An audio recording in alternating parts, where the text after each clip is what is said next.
De nombreux professeurs de théologie affirment que le Christ, par sa mort, a aboli la loi.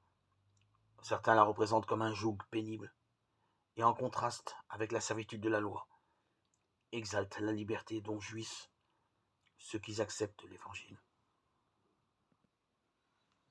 Mais ce n'est pas ainsi que les prophètes et les apôtres considéraient la sainte loi de Dieu.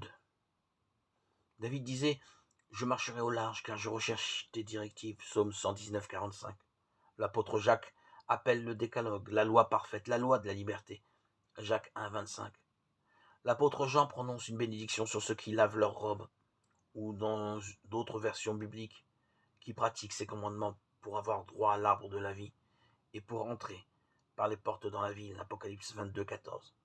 S'il avait été possible de changer ou de supprimer la loi, le Christ n'aurait pas eu besoin de mourir pour sauver l'homme des conséquences du péché. Le Fils de Dieu est venu pour rendre la loi grande et magnifique. Ésaïe 42, 21. Il a dit « Ne pensez pas que je sois venu pour abolir la loi jusqu'à ce que le ciel et la terre passent. Pas un seul iota ou un seul trait de la lettre de la loi ne passera. » Matthieu 5, 17, 18. Il déclara de lui-même « Je désire faire ta volonté, mon Dieu. Et ta loi est au fond de mes entrailles. » Psaume 48.